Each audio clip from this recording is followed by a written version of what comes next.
오늘은 설교 실습을 1년 딱 했습니다. 이번 주가 1년이 되는 주예요. 그래서 저희가 1년 동안 이 설교 실습 세미나를 매주 수요일 날 이 집회가 있는 시간 전에 7시부터 8시까지 저희가 1시간 동안 했는데요. 그 과정들을 조금 말씀드리면서 저희 표현으로는 오늘 약을 좀 팔러 나왔고요.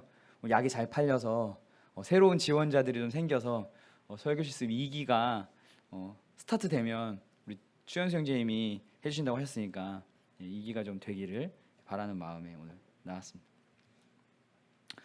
설교 실습 세미나 아마 뭐 꼭 형제님뿐만 아니라도 이제 자매님들도 오늘 이제 여기는 청년들이 많이 없지만 교회 학교나 뭐 다양한 분야에서 이 설교를 준비하는 경험들을 아마 해보셨을 겁니다. 이거 설교를 준비하는 과정이 그렇게 쉽지 않다는 건 아마 잘 아실 테고요. 특히 수요일 날이나 주일 날 말씀을 준비하시는 형제님들은 진짜 머리가 터지는 어떤 말씀을 해야 할지 고민하는 과정 중에 있을 텐데요.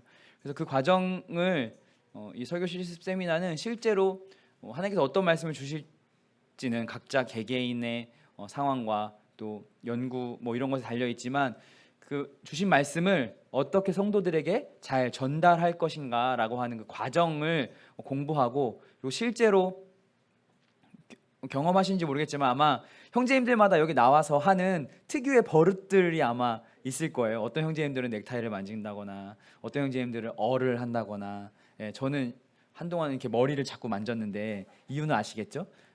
그래서 이제 그런 행동들, 특이한 습성들, 그다음에 목소리의 톤과 빠르기 이런 것들을 이제 훈련하는 과정이 바로 설교 실습 세미나입니다. 그래서 그 과정들을 저희들이 어떤 것들을 했는지를 좀 오늘 말씀을 드리고 마무리하면서 저희가 이제 지난주에 그 제천에 있는 세계 기독교 박물관, 이름도 거창하죠. 세계 기독교 박물관이 충북 제천 아주 오지에 있어요. 세 개인데 그래서 저희가 거기를 갔다 왔는데 그러니까 규모가 크진 않아요. 근데 저희가 설명을 2시간 정도 들었거든요.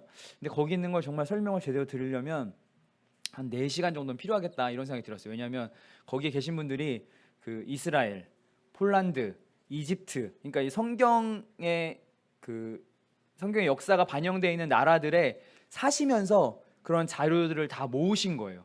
그래서 그 모은 자료들을 이제 한국으로 갖고 와서 그 제천에 박물관을 만드셨어요. 그래서 저희들 보면서 약간 놀라운 것들, 놀랍다기 이렇게 새롭게 알게 된 것들, 그 다음에 눈으로는 잘 볼 수 없었는데 실제 눈으로 본 것들을 보고 와서 오늘 제가 마지막에 견학 갔다 온 내용들도 좀 넣었습니다. 자, 설교 실습은 무엇일까요? 이사야 55장 10절부터 11절에 이렇게 말씀이 나와 있습니다. 이는 비와 눈이 하늘로부터 내려서 그리로 되돌아가지 아니하고 땅을 적셔서 소출이 나게 하며 싹이 나게 하여 파종하는 자에게는 종자를 주며 먹는 자에게는 양식을 줌과 같이 11절 내 입에서 나가는 말도 이와 같이 헛되이 내게로 되돌아오지 아니하고 나의 기뻐하는 뜻을 이루며 내가 보낸 일에 형통함이니라. 설교라고 하는 것은 이 자리에서 또는 각자 어느 위치에 있던 하나님의 말씀을 전하는 일입니다. 하나님의 말씀을 전하는 것은 우리가 방금 읽은 말씀처럼 우리 입에서 나간 하나님의 말씀이 헛되이 흩어 떨어지는 것이 아니라 하나님의 기뻐하시는 뜻을 이루게 하고요. 하나님이 그 이루시고자 하는 일들을 형통하게 하는 일입니다. 그래서 그 일을 한다는 건 굉장히 중요하죠. 하나님이 기뻐하시는 뜻을 이루고 형통하게 하는 건데 만약 말씀을 전하는 자가 그걸 잘못 해석해서 전한다거나 또 잘못 듣는 사람에게 전달하면 하나님이 기뻐하시는 뜻을 이룰 수 있을까요? 또 하나님의 일을 형통하게 할 수 있을까요? 물론 그렇다 할지라도 하나님은 하나님 원하시는 뜻으로 돌려서 이루시죠. 하지만 듣는 성도들에게 또 듣는 분들에게 유익함을 절대 줄 수 없습니다. 그래서 어떻게 이 설교자가 설교를 준비하고 전달해야 하는가는 굉장히 중요한 일입니다. 그래서 우리 양육부를 통해서 성경을 연구하는 방법을 배우기도 하고요. 또 이렇게 설교 실습 세미나를 통해서 그걸 어떻게 전달하는가라는 걸 배웁니다. 방금 말씀드렸다시피 설교를 하는 것은 2가지 측면에서 필요합니다. 하나는 성경을 연구하는 것이 필요하고요. 그 연구한 걸 전하는 것, 교수 방법 두 가지가 있습니다. 그래서 그 두 가지 중에 이 설교 실습은 주로 교수에 초점이 좀 맞춰져 있습니다.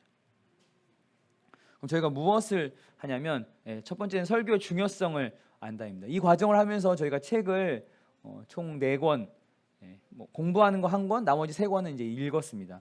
그 읽은 것 중에 1권은 거의 500페이지에 달하는, 뒤에서 보여드리겠지만 목회자 후보생들에게라고 하는 책입니다. 그 책에 보면 목회자가 어떻게 말씀을 준비해야 되는지, 또 그걸 준비하기 위한 삶의 태도, 뭐 여러 가지 챕터들이 뭐 있습니다. 그래서 그걸 보면서 아, 말씀의 준비는 이렇구나라고 하는, 설교가 왜 중요하구나라고 하는 것을 공부를 했습니다. 두 번째는 설교를 하기 위한 준비를 하는 것입니다. 그래서 무엇을? 성경 연구 방법이죠. 저희가 양육부를 통해서 하기도 하고요, 세미나를 통해서 하기도 하고요. 그나마 기린노는 성경을 연구하고자 하면 다양한 방법들이 준비되어 있습니다. 우리 금요일날 하는 성경 개관도 성경을 연구하고 공부하는 데 많은 도움이 되죠. 그래서 주제별, 책별, 요즘 청년들한테는 또 우리 송영재님이 각 책마다 뭐 제가 알기로는 룻기, 에스더, 지금 또 아마 요나 반을 모집하고 있는 것 같아요. 거의 뭐 12주 동안 요나서 1권을 가지고 공부하는 것을 하고 있습니다. 이런 식으로 다양한 공부 방법들이, 연구 방법들이 교회 안에서 이루어지고 있습니다. 두 번째는 이제 어떻게 합니다. 설교 전달 방법, 목소리, 몸짓, 예화, 이런 것들을 어떻게 설교 안에 잘 녹여낼 것인지 하는 것들을 공부합니다. 세 번째는 설교 실습을 통해서 이제 배운 것을 적용합니다. 저희가 뒤에 보여드리겠지만 이렇게 공부를 하고 핵심은 이제 실습에 있습니다. 저희가 그래서 10분 동안 설교를 준비합니다. PPT도 같이 만들고요. 그래서 10분 동안 준비한 설교를 전달합니다. 그러면 앞에 이제 다른 형제자매들이 같이 공부하는 형제자매 앉아서 그걸 낱낱이 기록합니다. 자꾸만 어를 많이 해요, 이런 걸 많이 해요, 이렇게 칭찬과 지적을 합니다. 물론 이제 도움이라는 표현을 쓰긴 하지만 지적이죠. 이제 딱 관찰해서 이런 것들을 합니다. 그리고 서로 피드백함으로써 서로 배울 수 있는 기회를 갖습니다. 과정을 보시면 이렇게 됩니다. 저희가 이제 주로 쓰는 게 이제 How to Preach라고 하는 T에서 나온 교재입니다. 그래서 How to Preach에는 어떤 과정을 선교자가 본문을 어떤 과정을 거치고 예화는 어떻게 쓰고 서론과 결론을 어떻게 맺고 하는 그 과정이 안내되어 있습니다. 그래서 그걸 공부를 하고요. 그 다음에 이제 주님을 만나는 기쁨이라고 하는 책 있습니다. 그 책에 이렇게 잘 이렇게 여러 가지 관점으로 성경을 볼 수 있도록 되어 있어요. 그래서 그 관점에 따라서 10분 설교를 준비해서 10분 동안 설교를 하게 됩니다. 그리고 이제 그 과정 속에 또 목회자 후보생들에게라고 하는 책을 같이 읽으면서 이 설교를 준비하는 것이 왜 중요한지 이런 것들을 배우고요. 그 다음에 이제 스텝 3는 선택인데, 저희가 최고의 설교라고 존 메가더 목사님의 설교집을, 이걸 이제 역으로 설교집이 한 30-40페이지 됩니다. 그걸 다시 페이퍼로, 그러니까 10분짜리 설교 안으로 다시 정리하는 거예요. 그래서 이미 나온 설교집을 다시 정리하는 거, 이런 훈련도 합니다. 그리고 마지막 스텝 4에는 수요일 설교라고 되어 있는데요. 저희 함께한 청년들이 7월 14일 날 여기 나와서 이제 15분 설교를 할 겁니다. 이제 지금 준비하고 있고요. 서본태 형제, 서지원 형제, 이현명 형제가 7월 14일 날 여기 나와서 이제 15분 설교, 그동안 한 10분 설교한 것 중에 제일 잘 된 거 중에 이제 피드백을 막 받아서 정리한 걸 여기서 할 겁니다. 그래서 그날 들으시고 피드백 해주셔도 돼요. 실습이니까. 이런 거 안 좋아요, 뭐 이렇게 포스트잇 나눠드릴 겁니다. 그럴 수도 있어요. 본태 형제가 고개를 숙이는데, 아무튼 그렇게 훈련하는 과정입니다. 자, 그럼 이제 뭘 배웠는지 조금 내용을 맛배기로 좀 보여드리도록 하겠습니다. How to Preach라고 하는 교재인데요. 성경 해석 및 설교학의 기본 원칙에 대해 기독교 사역자들을 훈련하기 위해 준비된 과정이 이 안에 담겨져 있고요. 순서는 이렇게 되어 있습니다. 본문과 설교 목표, 그다음에 본문의 설명과 적용, 그다음에 예화의 사용, 서론과 결론, 설교 준비, 설교자의 준비, 그리고 마지막에 성경을 해석하는 방법, 이렇게 내용적으로는 담겨져 있고요. 제가 이 내용 중에 몇 가지만 어떤 내용을 담고 있는지 짧게 요약해서 말씀을 드리도록 하겠습니다. 본문과 설교 목표. 여기서는 설교는 뭔지, 그리고 거기에 어떤 목표를 정해야 되는지, 이런 내용을 담고 있습니다. 그래서 설교는 하나님의 말씀을 전달하는 겁니다. 그러면서 그 안에는 목표가 반드시 있어야 돼요. 그래서 형제님들이 수요일날이나 주일날 말씀하실 때 그 설교의 목표가 무엇인지 50분 동안 설교를 딱 들었어요. 그런데 뭐지? 라고 하면 목표가 정확히 드러나지 못한 거죠. 목표는 있을 수 있지만, 그래서 거기에는 세 가지의 목표가 있습니다. 첫 번째, 믿는 성도들의 영적 성장을 위한 목표. 성도들이 이 설교를 통해서 어떤 부분이 영적으로 성장되었으면 하는지가 목표가 1입니다. 두 번째는 비그리스도인들, 예수를 믿지 않는 사람들을 그리스도인으로 만드는 목표가 있습니다. 그리고 세 번째는 하나님께 영광을 돌리는 이 세 가지의 목표가 있습니다. 물론 이 설교에는 이 세 가지 목표가 한꺼번에 다 적용될 수는 없습니다. 보통 우리가 강해 설교를 하면 주로 그 강해 설교 안에는 영적 성장이 들어있죠. 성경이 이런 내용이고 하나님 이렇게 말씀하셨고 우리가 이렇게 해야 한다라고 하는 영적 성장이 들어있고요. 두 번째, 우리가 복음을 전하는 것은 그리스도인이 되게끔 비그리스도인들에게, 구도자들에게 말씀을 전할 때 목표로 삼아집니다. 그리고 세 번째는 주로 이제 간증이죠. 나의 삶 속에서 하나님의 말씀을 통해서 깨닫게 된 하나님, 그 하나님께 영광을 돌리는, 그래서 이 세 가지로 설교에는 목표가 들어갑니다. 그래서 한 편의 설교에는 한 개의 본문과 한 개의 목표로 하는 것이 가장 적합한 설교라고 이 책에서 말하고 있습니다. 그리고 목표는 실제적이고 명확해야 합니다. 오늘 말씀을 들었으면 그 말씀을 받은 성도들이 이제 내가 돌아가서 매일 10분씩 기도하겠다, 이렇게 구체적이고 명확한 목표가 될 수 있어야 합니다. 그냥 기도하는 삶을 사십시오, 이렇게 전달하는 것 좋지만 더 구체적으로 명확하게 시간을 정해서 함께 기도하도록, 그 마음을 갖도록 하는 부분들이 필요합니다.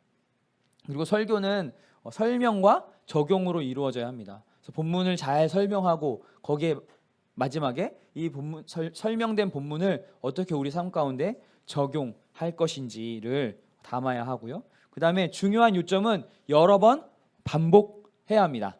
제가 얘기하지만 우리 한 가지를 정확히 머릿속에 인지하기 위해서는 총 9번의 반복이 필요합니다. 그래서 이제 주일학교나 우리 자매님들 주일학교 아이들한테 분반하실 때 중요한 내용은 계속 반복해도 괜찮습니다. 최소 9번 반복해야 우리 머릿속에 남아 있어요. 근데 그 반복의 방법을 다양하면 할수록 좋습니다. 물론 이 앞에서 설교할 때는 저희가 어쩔 수 없이 말로만 하잖아요. 말로 한번 설명하고 PPT로 보여드리죠. 그럼 이제 2번 반복한 거예요. 근데 아이들하고 뭔가 하실 때는 그리거나 쓰거나 이것도 다 동일한 반복이 되는 거예요. 말하면서 그리고 쓰고 이게 다 반복의 효과거든요. 그래서 반복의 횟수에 들어가거든요. 그래서 그런 것들을 다 같이 하면 할수록 중요한 내용을 전달할 수 있습니다. 예화의 사용, 방금 했죠 제가.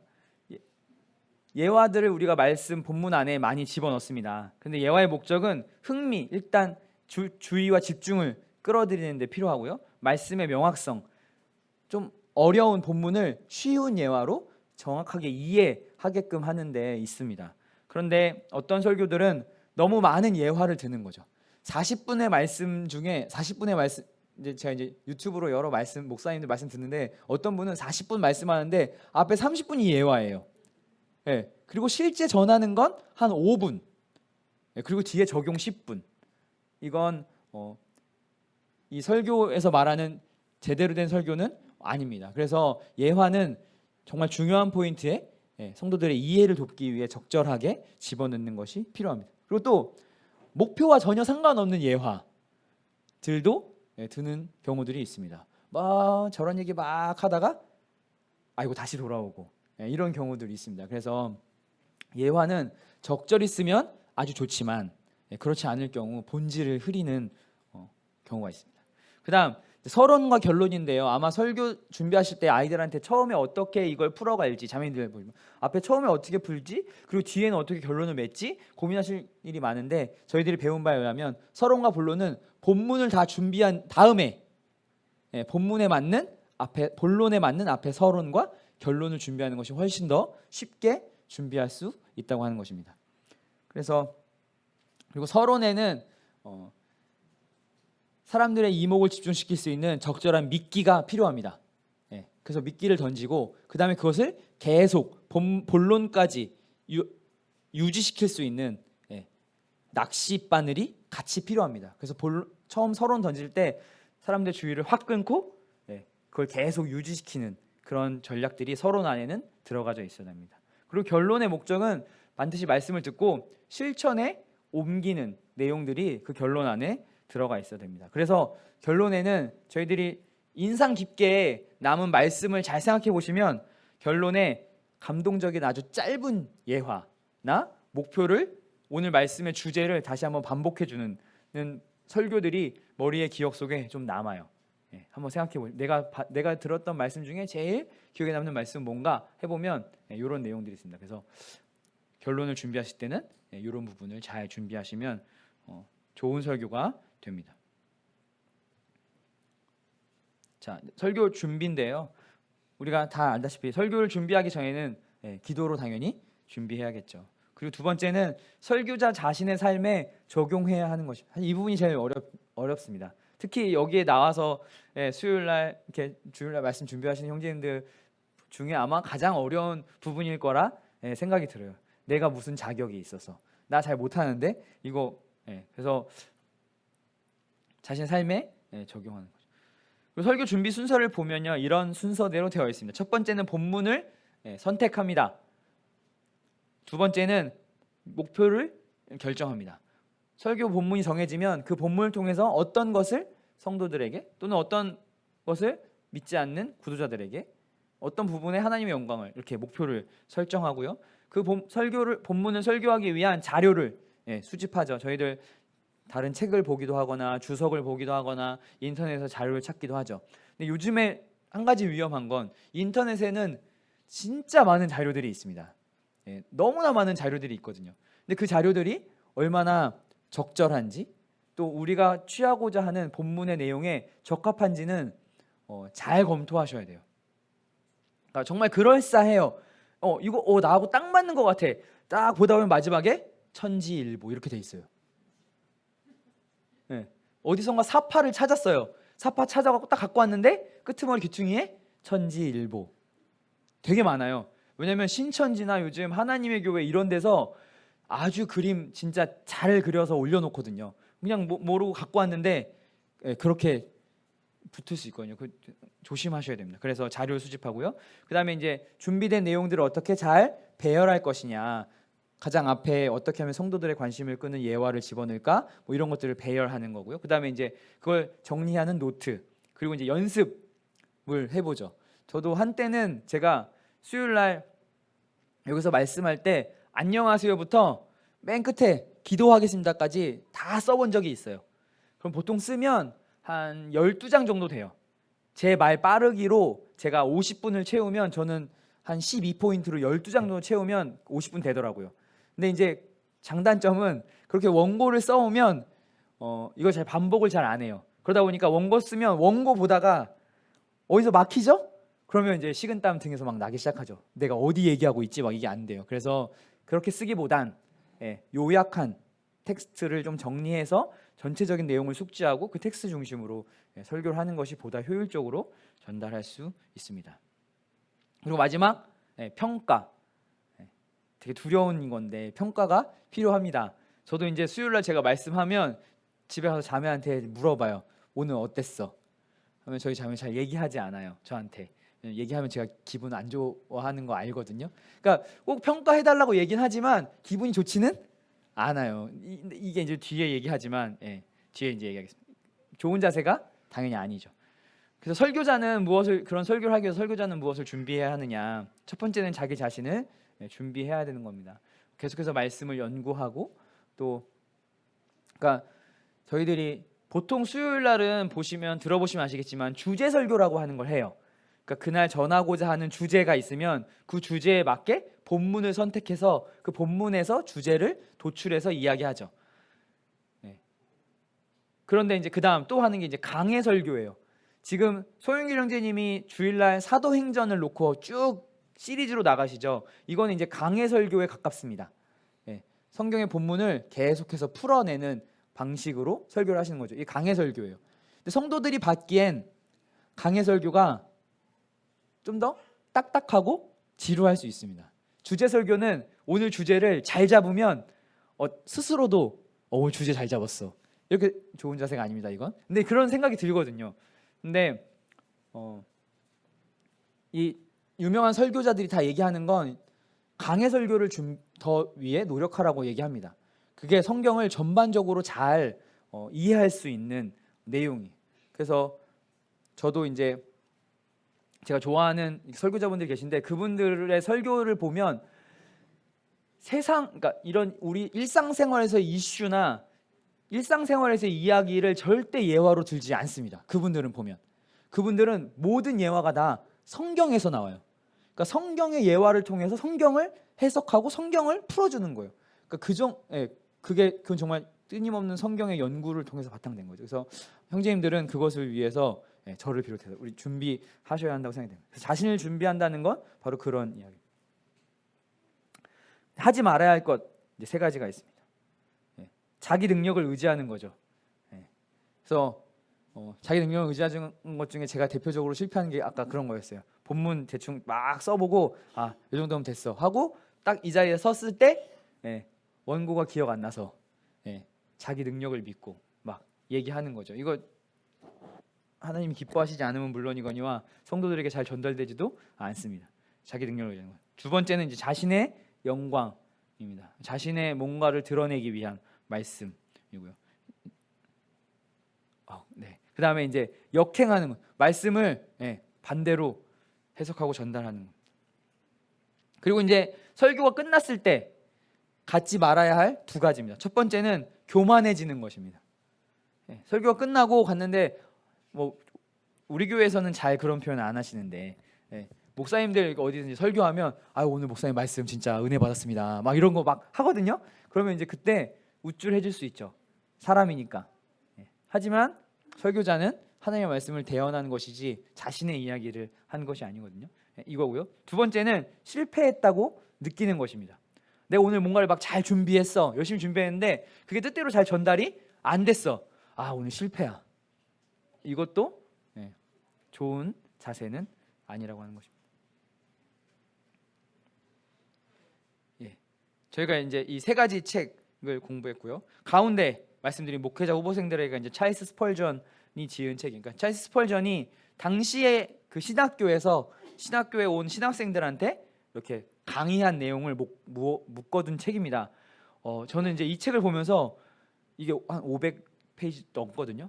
진짜 스펄전이라는 사람이 저는 한 번도 했지만 정말 대단한 사람이다라고 하는 걸 느꼈어요. 그러니까 이분의 이 책 안에서의 그 통찰력을 보면 한번 진짜 설교를 들어보고 싶다 이런 생각이 들 정도로 그랬습니다. 그리고 이제 이 존 메가더 목사님의 최고의 설교 세 가지 책으로 저희가 공부를 했습니다. 그렇게 공부를 하고 보이시죠? 잘 안 보이시죠? 이렇게 설교 노트를 적습니다.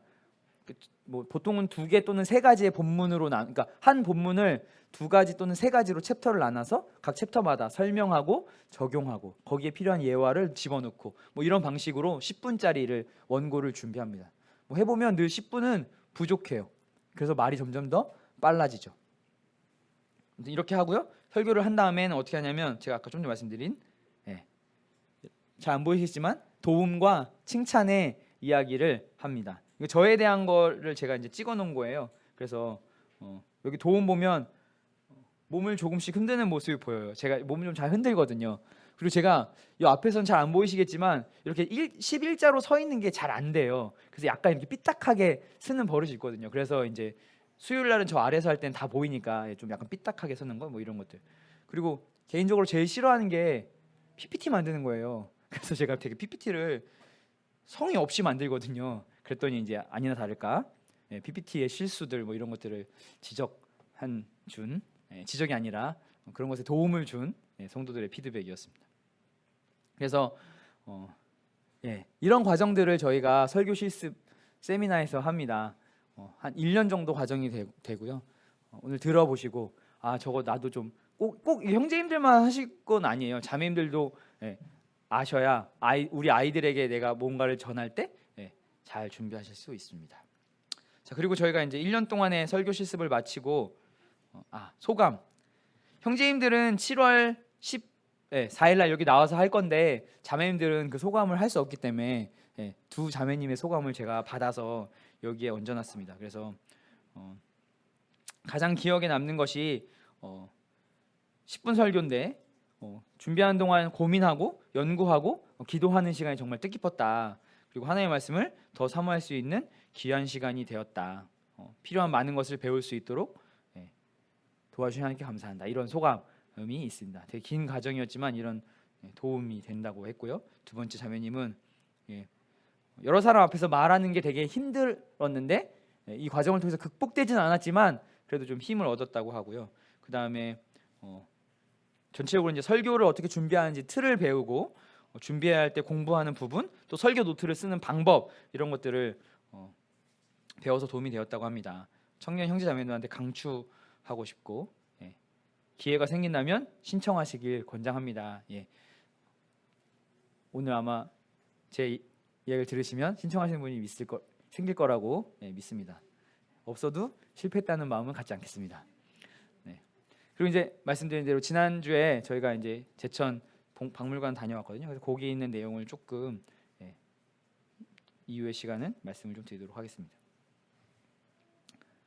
자, 앞에 있는 게 보이는 게 뭘까요? 라고 물어보려고 했는데 누가복음 2장 12절 제가 옆에 써놨죠. 저건 강보입니다. 강보 뭔지 아시죠? 아이들을 이렇게 싸는 포대기예요. 우리의 포대기인데 너희가 가서 강보에 쌓여 구유에 누워 있는 아기를 보리니 이것이 너희에게 표적이라 하더니. 자, 그럼 저 말씀은 누구에게 한 걸까요? 천사가 목자들에게 한 거죠. 목자들이 가서 예수님을 너네가 발견할 수 있다. 강보에 쌓인 예수님을 발견할 수 있을 거다. 근데 그러면 그 많은 거기서 예수님인 걸 어떻게 알았을까? 이런 의문이 들 수 있죠. 근데 이제 유대인들이 쓰는 저 강보에는 아이의 이름이 수놓아져 있다고 합니다. 저건 이제 최근의 강보여서 저렇게 저게 이제 뭐 사인펜인지 뭔지 모르겠지만 색깔로 칠해져 있지만 예전에는 저 강보로 거기에 이제 아이 이름을 엄마가 아이를 임신하는 동안 강보를 준비하는데 그 강보에 아이의 이름을 이렇게 기록했다고 합니다. 그러니까 이제 목자들이 와서 물론 그 집 바로 위에 별이 떠 있었지만 강보를 보고 더 정확히 알 수 있었던 거죠. 그래서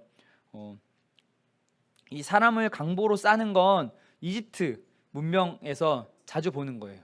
그러니까 우리가 미라만 이렇게 돌돌돌 싼다고 생각하시는데 아이들도 그렇게 다 돌돌돌돌 쌓여 있습니다. 그렇게 딱 쌓아놓으면 아이가 안정감 있잖아요. 그래서 그렇게 이스라엘 백성들이 이집트에서 나왔기 때문에 그 이집트 문화를 고스란히 갖고 나온 것 중에 하나가 이 강보고 아이를 싸놨는데 아이의 이름을 이렇게 적혀 놓았다. 그래서 이렇게 보여줄 수 있습니다.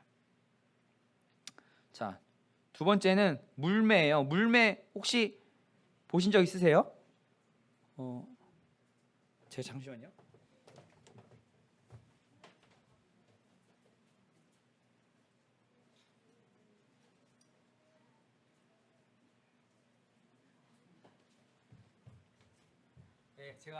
제가 사왔습니다. 이거 사왔는데요.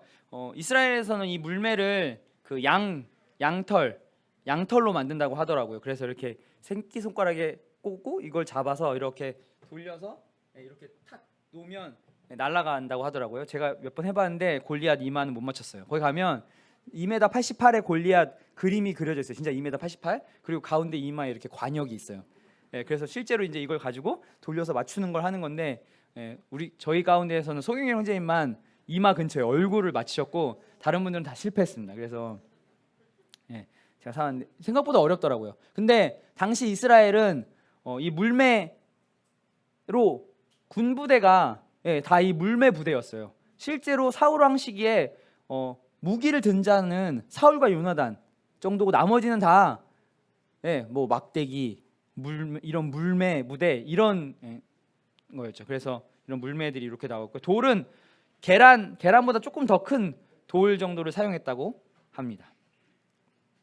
자, 세 번째는 옥합입니다.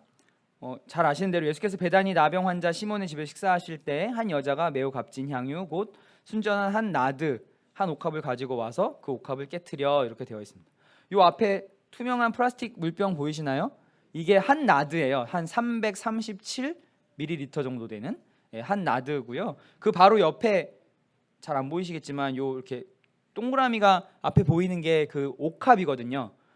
그런데 여기 성경의 표현에는 옥합을 깨트려 이렇게 되어 있죠. 그래서 이제 우리가 생각할 때는 옥합을 어떻게 할까요? 깨요.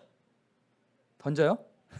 아니면 꼭 앞에 있고 막 어떻게 톡 그렇게 생각할 수 있는데 그 맨 끝에 요 네모난 반듯한 게 밀랍입니다. 벌집을 해놓은 거예요. 그래서 그 입구를 옥합의 입구를 저 밀랍으로 밀봉했대요. 그래서 여기서 이제 우리 성경 표현에는 깨트려라고 되어 있는데 히브리어 성경에는 이걸 이렇게 뚜껑을 세게 힘주어 열다 이렇게 되어 있답니다. 그래서 깨트리라는 표현은 그 밀랍으로 되어 있는 그 밀랍 뚜껑을 힘주어서 여는 그래서 옥합 이렇게 됐을 거다. 이 옥합이다라고 이야기를 들었습니다. 자, 또 신기한 물건 하나 보여드리겠습니다. 쓰여 있죠. 이건 발 씻는 대야입니다. 이스라엘은 물이 귀한 곳이라서 우리가 생각할 땐 발 씻을 때 커다란 대야에 발을 풍덩 담궈서 이렇게 씻잖아요. 하지만 이스라엘은 물이 귀해서 저기 가운데 보시면 동그란 게 있죠. 그 위에 발을 올려놓고 그러면 이제 종이 무릎을 꿇고 거기에 있는 물을 이렇게 떠서 이렇게 씻겨주는 방식으로 취했다고 합니다. 저게 예수님 당시 시대에 사용했던 그 발 씻는 대야 똑같은 거라고 하시더라고요. 그래서 예수님도 제자들 발을 여기다 올려놓고 무릎을 꿇고 이렇게 발을 씻어주셨다 이렇게 이야기가 되었습니다. 자, 자주 보던 거 하나 보여드릴게요. 맷돌입니다. 우리가 삼손 이야기인데요. 블레 사람들이 그를 붙잡아 그의 눈을 빼고 끌고 가사에 내려가 놋줄로 매고 그에게 옥에서 맷돌을 돌리게 하였더라. 이 말씀 들으면 이 말씀에서 우리 가장 많이 보는 사파 어떤 거예요? 연자 맷돌이죠. 삼손이 이렇게 딱 눈은 빠지고 머리는 다 깎이고 큰 연자 맷돌을 소가 돌리는 그 연자 맷돌을 막 돌리는 사파를 아마 제일 많이 보셨을 거예요. 하지만 이 사사 시대에는 그 연자 맷돌은 나오지 않았다고 합니다. 그리고 대신에 그러니까 저도 이 말을 듣고 이게 더 치욕적이다 생각이 들었어요. 이 맷돌이 작은 맷돌이거든요. 그럼 이 등치 삼손이 눈 빠진 상태에서 여기 다 손 묶고 이 작은 맷돌을 이렇게 돌리는 거예요. 삼손 입장에선 훨씬 더 치욕적인 상황인 거죠. 그래서 그럴 수 있겠구나라는 생각이 이 설명을 들으면서 알게 되었습니다. 자, 이건 아마 잘 못 보셨을 거예요. 자, 이거 잘 보일지 모르겠지만 쟁기입니다. 쟁기. 쟁기 보이세요? 위에가 이제 쟁기 모양이고요. 말씀에 보면 사도행전 26장 14절에 우리가 다 땅에 엎드려짐에 내가 소리를 들으니 히브리 말로 이르되 사울아 사울아 내가 어찌하여 나를 박해하느냐 가시체를 뒷발질하기가 내게 고생이니라 이렇게 되어 있습니다. 바로 그 아래 그 쟁기에 이렇게 길쭉한 게 세로로 이렇게 쭉 그러니까 사선으로 쭉 되어 있는 거 보이실 텐데 그걸 확대해서 찍은 사진이 아래입니다. 저게 바로 가시체예요. 가시체.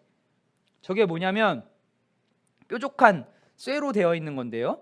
앞부분을 이렇게 날카롭게 해서 소가 이제 쟁기를 질을 하다가 가기 싫잖아요. 그러면 그 소의 얘가 이제 뒷발질 이렇게 하니까 그 발 뒤에다가 이렇게 대는 거예요. 그럼 얘가 탁 칠 때 아프잖아요.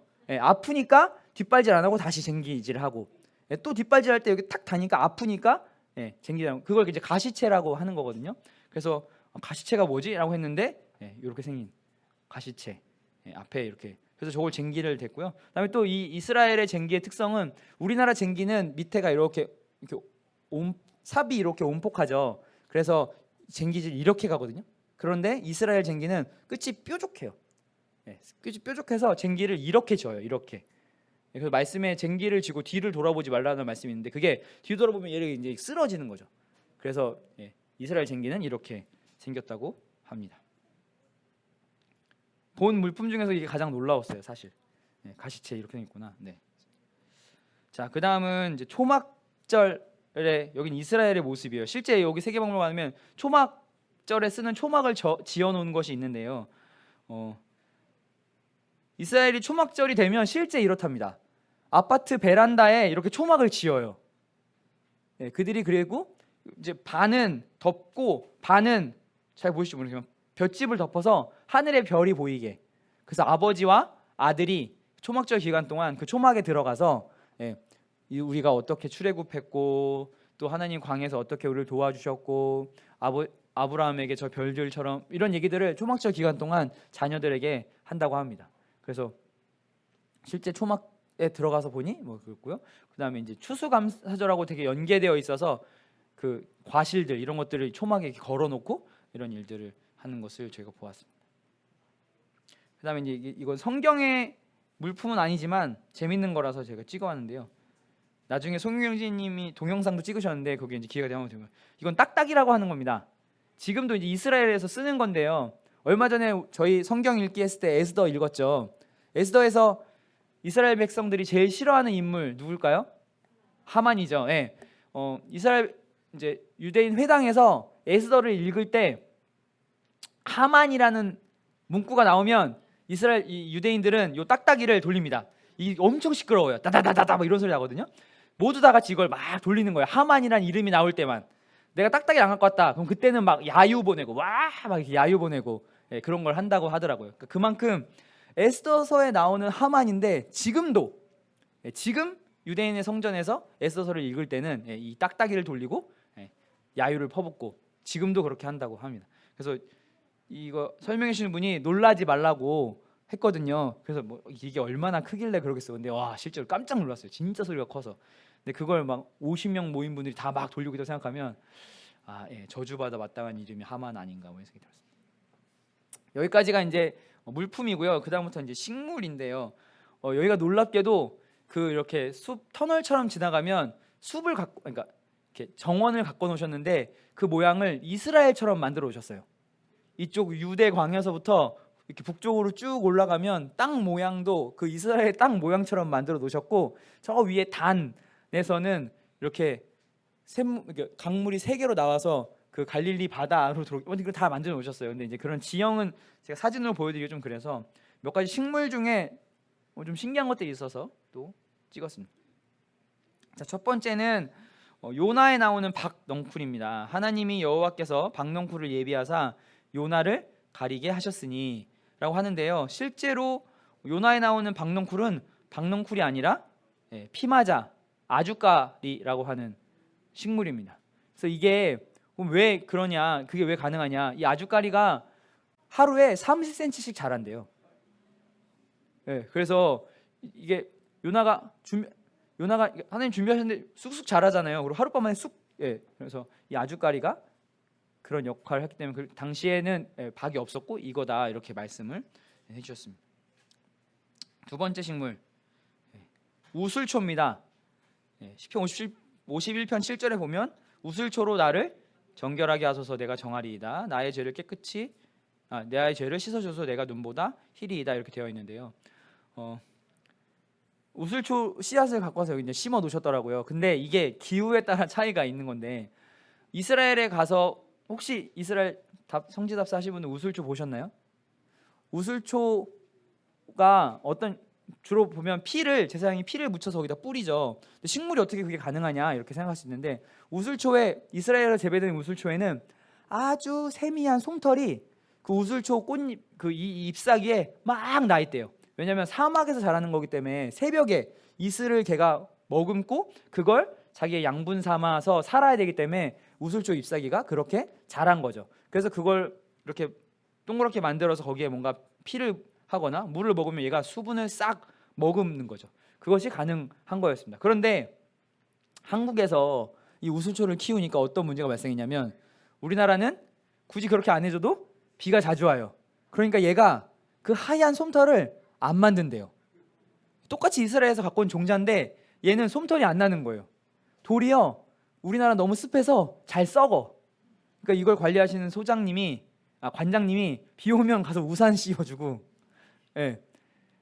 비 안 오면 걷어주고 이렇게 하신다고 하더라고요. 최근에 이거 한번 비 맞춰갖고 상태가 안 좋아졌다고 막 그 말씀 하시더라고요. 그래서 우슬초가 잎사귀에 아주 작은 솜털들이 나 있어서 이렇게 물을 머금는 역할을 한다. 그래서 피도 머금었다. 그러면서 이제 피가 갑자기 생각났었는데 성전에서 성전에서 향을 계속 피우잖아요. 물론 이제 하나님이 그렇게 하라고 하셨으니까 하는 건데 그 향의 주 재료가 뭘까요? 유향을 많이 피웁니다. 근데 왜 그랬을까? 이제 설명 하나 해주셨는데 그러니까 성전 안에서 제사를 드리는 게 얼마나 피 냄새가 사실은 많이 나가요. 그잖아요. 막 피 죽이는데 피 흐르죠. 피 거기다 해서 뿌리죠. 막 피 천지가 될 거잖아요. 그런데 그 유향이 그 냄새를 없애주는 역할을 한다고 하더라고요. 그래서 유향은 성전에 꼭 필요한 재료였다 이런 말씀도 하셨습니다. 자, 그리고 이제 마지막으로 세 가지인데요. 가장 앞에 보이는 건 뭘까요?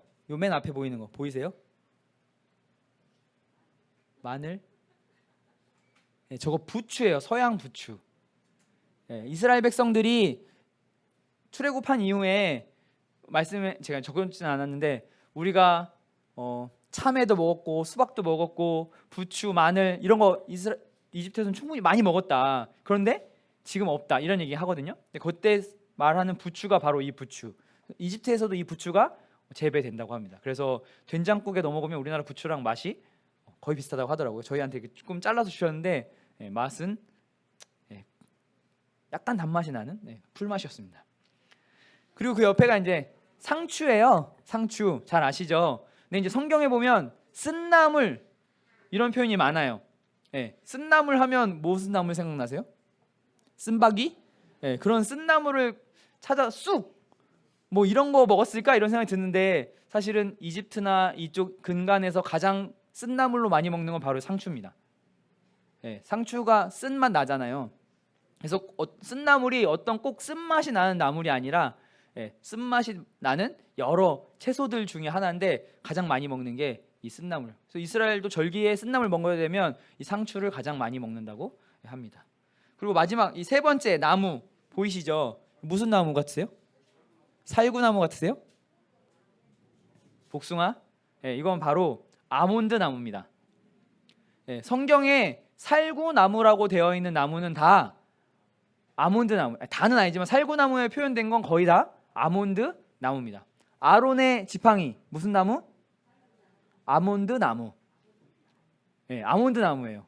그러니까 이 중국어 설경에서는 저게 방금 말했어요. 살구나무 같이 생겨갖고 그걸 살구나무라고 썼는데 이스라엘에서는 살구나무가 아니라 아몬드 나무. 그런 게 몇 개 있더라고요. 우리 잘 아는 대로 감람. 그건 다 뭐죠? 올리브. 감람나무 없습니다. 올리브 나무가 있고요. 감람산 아니고요. 올리브산. 그렇게 한다고 얘기를 좀 해주셨습니다. 그래서 아주 작은 규모였고 저희들이 처음엔 사실 별 기대 안 하고 갔거든요. 근데 생각보다 여러 가지 물품들이 있어서 사실은 저거 에셀나무 이런 것도 있었어요. 그래서 아니 이스라엘에서만 자라는 에셀나무라고 알고 있는데 이걸 어떻게 갖고 오셨지? 막 그리고 막 그 돌 특히 그런 돌이 그러니까 전 안 가봤지만 예루살렘의 그 베드로 통곡교회 바로 옆에 예수님이 이렇게 잡히시던 날 밤에 왔다 갔다 했던 계단이 있대요. 지금은 공사 중이라서 못 가는데 관장님이 거기 있는 돌을 갖고 오셨어요. 그래서 거기다가 계단 만들어 놓고 한쪽에다 그 돌을 딱 이렇게 이렇게 망 씌워서 해 놓으셨더라고요. 그거 거기서 공사하는 인부한테 나 좀 달라고 해서 갖고 오셨대요. 그래서 근데 이제 한편으로는 이걸 세관을 어떻게 통과했지? 뭐 이런 생각이 들기도 했는데 어쨌든 우리는 잘 볼 수 없는 성경의 식물들, 성경의 물품들이 많이 있었습니다. 그리고 또 하나는 이분들이 설명하시는 가운데 그 안에 복음이 들어있더라고요. 그래서 그냥 어떤 데 이런 박물관 가보면 되게 좀 설명해 주는데 설명 내용이 우리랑은 좀 잘 맞지 않는 그런 느낌 받을 때가 있었거든요. 근데 여기는 이 설명해 주시는 분들이 복음적인 내용도 이 안에 담아서 설명해 주시니까 그런 것에도 부담도 없고 작은데 정말 잘 해놓으셨다 이런 생각이 좀 들었습니다. 기회가 되시면 꼭 한번 가보시면 좋겠습니다. 10,000원인데요. 입장료가 전혀 아깝지가 않아요. 그러니까 2시간 동안 설명해 주시거든요. 그런데 10,000원이니까 근데 좀 멉니다. 제천 이렇게 꼴짝이 안에 들어가 있어서 멀긴 한데 어쨌든 네, 이렇게 설교 실습 꼭 기회가 되시면 한번 해보시면 좋겠고요. 특히 여기 이 화면을 보고 있을 우리 아동부 교사님들 기도 중에 있습니다. 반강제적으로 한번 좀 해볼까 생각이 듭니다. 그래서 함께 이런 설교를 특히나 이제 말씀을 준비하시는 여러 형제님들이 이걸 해보면 제일 느끼는 건 형제님들이 진짜 말씀을 위해 고생하시는구나 하는 걸 저도 이제 느꼈어요. 그래서 말씀을 준비하시는 형제님들 위해서 함께 기도해 주시고 하면 좋겠습니다. 네, 이상 마치겠습니다.